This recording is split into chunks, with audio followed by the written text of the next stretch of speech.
I'm Laurence Stewart. I'm a consultant urologist in Edinburgh, UK, and I've just become the elected chair for the scientific committee. It's the first time that we've had an elected chair.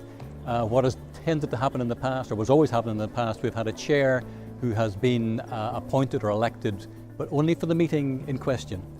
What we now have, we have a chair which is going to be there for 3 years. And I think what it brings stability and continuity, which is very useful.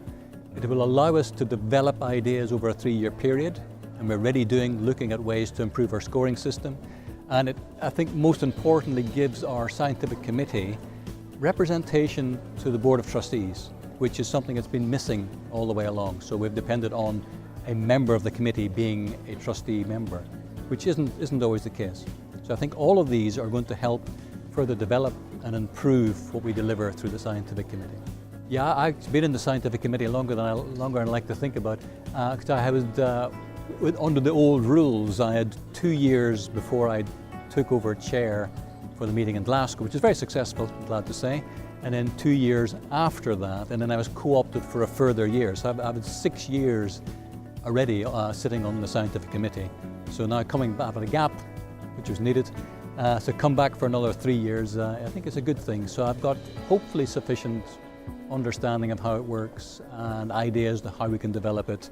And we're fortunate, we've got a great committee.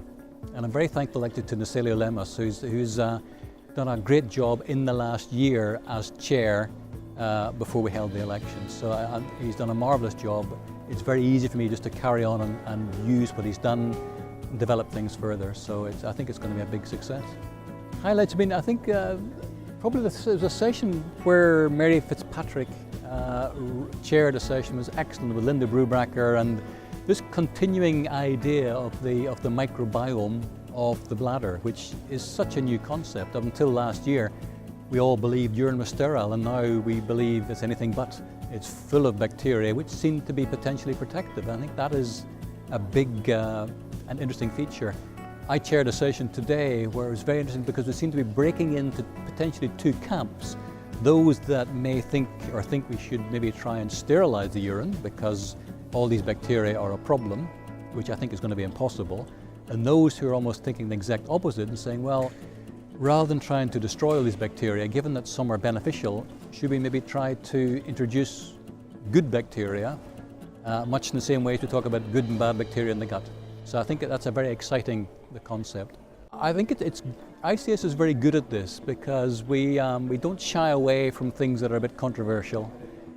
We have generally good, robust discussions about them. Of course, we need evidence, and I can't be here as scientific chair and saying we don't need the evidence. We do, but we go and look for it, and we will produce it. So I think it's a very interesting time. This is a significant paradigm shift in how we consider the functioning of the bladder. On a social element, if I may, I'm still looking for a bar, I'm told, where the monkeys will come and serve you beer. Don't know where it is, but I'm going to find it.